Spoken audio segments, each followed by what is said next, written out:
Hello friends, welcome to my channel. ಎಲ್ಲರೂ ಹೇಗಿದ್ದೀರಿ? ನಾನಿವತ್ತು ಕಪ್ಪು ದ್ರಾಕ್ಷಿ ಹಣ್ಣಿನ ಜ್ಯೂಸ್ ಮಾಡ್ತಾಯಿದ್ದೀನಿ, ಹಾಗೂ ಅದರ ಬೆನಿಫಿಟ್ಸ್ ಏನಿದೆ ಅಂತ ಕೂಡ ನಾನು ನಿಮಗೆ ಇಲ್ಲಿ ತಿಳಿಸ್ತೀನಿ. ಹೇಗೆ ಮಾಡೋದು ಬನ್ನಿ ನೋಡೋಣ. ನಾನಿಲ್ಲಿ ದ್ರಾಕ್ಷಿ ಹಣ್ಣನ್ನು ಬಿಸಿನೀರಿಗೆ ಸ್ವಲ್ಪ ಉಪ್ಪು ಹಾಕ್ಕೊಂಡು ಚೆನ್ನಾಗಿ ತೊಳ್ಕೊಳ್ತಾ ಇದ್ದೀನಿ. ಯಾಕೆ ಅಂತ ಹೇಳಿದ್ರೆ ಅದರಲ್ಲಿ ಕೆಮಿಕಲ್ಸ್ ಇರುತ್ತೆ, ಹಾಗೆ ಬ್ಯಾಕ್ಟೀರಿಯಾಗಳು ಕೂಡ ಆ ಹಣ್ಣಲ್ಲಿ ಇರೋದ್ರಿಂದ ಈ ರೀತಿಯಾಗಿ ಚೆನ್ನಾಗಿ ತೊಳ್ಕೊಬೇಕು.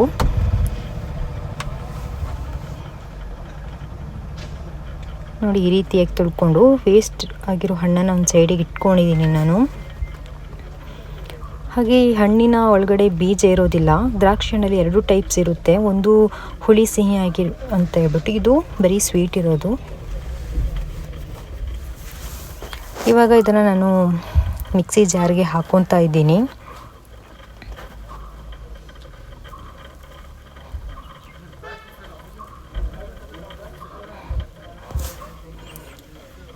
ಇಲ್ಲಿ ಸ್ವಲ್ಪ ದ್ರಾಕ್ಷಿ ಹಣ್ಣನ್ನು ಜ್ಯೂಸ್ ಮಾಡ್ತಾ ಇದ್ದೀನಿ ನಾನು.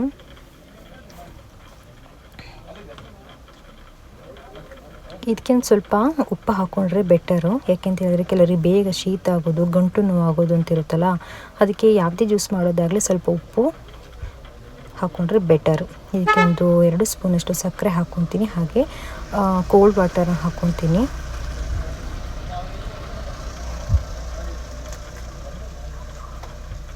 ಈ ರೀತಿಯಾಗಿ ಸಣ್ಣಗೆ ಮಾಡ್ಕೋಬೇಕು.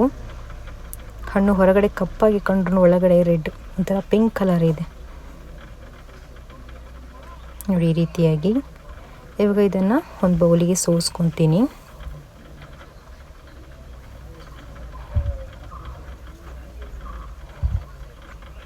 ಕಲರ್ ಕೂಡ ತುಂಬ ಚೆನ್ನಾಗಿದೆ ನೋಡಿ. ಮೇಲೆ ಈ ರೀತಿ ಸಿಪ್ಪೆ ಎತ್ಕೊಂಡಿದೆ. ಇದಕ್ಕೆ ಸ್ವಲ್ಪ ಪೆಪ್ಪರ್ ಕೂಡ ಹಾಕ್ಕೊತೀನಿ, ಇನ್ನೂ ಒಳ್ಳೆಯದು.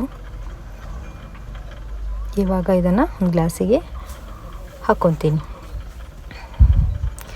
ಫಸ್ಟ್ ಅದಕ್ಕೆ ಐಸ್ ಕ್ಯೂಬ್ನ ಸ್ವಲ್ಪ 3 ಹಾಕ್ಕೊಂಡಿದ್ದೀನಿ. ಇವಾಗ ಸಮ್ಮರ್, ಹಾಗಾಗಿ ಈ ರೀತಿ ಕೂಲಾಗಿ ಜ್ಯೂಸ್ ಕುಡಿದ್ರೆ ಯಾರಿಗೆ ತಾನೇ ಇಷ್ಟ ಆಗಲ್ಲ ಹೇಳಿ. ಹಾಗೆ ನನ್ನ ಜ್ಯೂಸ್ ಕೂಡ ಇಲ್ಲಿ ರೆಡಿ ಆಯಿತು. ನಾನು ಕೂಡ ಟೇಸ್ಟ್ ಮಾಡ್ತಾ ಇದ್ದೀನಿ. ತುಂಬ ಚೆನ್ನಾಗಿದೆ. ಈ ಹಣ್ಣಿನಲ್ಲಿ ಎಷ್ಟು ಉಪಯೋಗ ಇದೆ ಅಂತ ಹೇಳಿದ್ರೆ, ದ್ರಾಕ್ಷಿಯಲ್ಲಿರುವ ಗ್ಲೂಕೋಸ್, ಮೆಗ್ನೀಷಿಯಂ ಮತ್ತು ಸಿಟ್ರಿಕ್ ಆಮ್ಲದಂಥ ಅನೇಕ ಪೋಷಕಾಂಶಗಳು ವ್ಯಕ್ತಿಯನ್ನು ಅನೇಕ ಕಾಯಿಲೆಗಳಿಂದ ದೂರ ಇರಿಸಬಹುದು. ಮಧುಮೇಹ, ರಕ್ತದೊತ್ತಡ, ಚರ್ಮ ಮತ್ತು ಕೂದಲಿಗೆ ಸಮಸ್ಯೆಗಳನ್ನು ನಿವಾರಿಸ್ಕೋಬೋದು ಅಂತಲೇ ಹೇಳ್ಬೋದು. ಅಷ್ಟು ಶಕ್ತಿ ಇದೆ ಈ ಹಣ್ಣಿನಲ್ಲಿ. ನೋಡಿದ್ರಲ್ಲ ಫ್ರೆಂಡ್ಸ್, ಯಾವ ರೀತಿ ಜ್ಯೂಸ್ ಮಾಡ್ಕೊಳ್ಳೋದು ಅಂತ ಹೇಳಿಬಿಟ್ಟು. ನನ್ನ ವಿಡಿಯೋ ನಿಮಗೆ ಇಷ್ಟ ಆಯಿತಾ? ನಮ್ಮ ಮೆನ್ನು ಕೂಡ ವೇಟ್ ಮಾಡ್ತಾ ಇದೆ.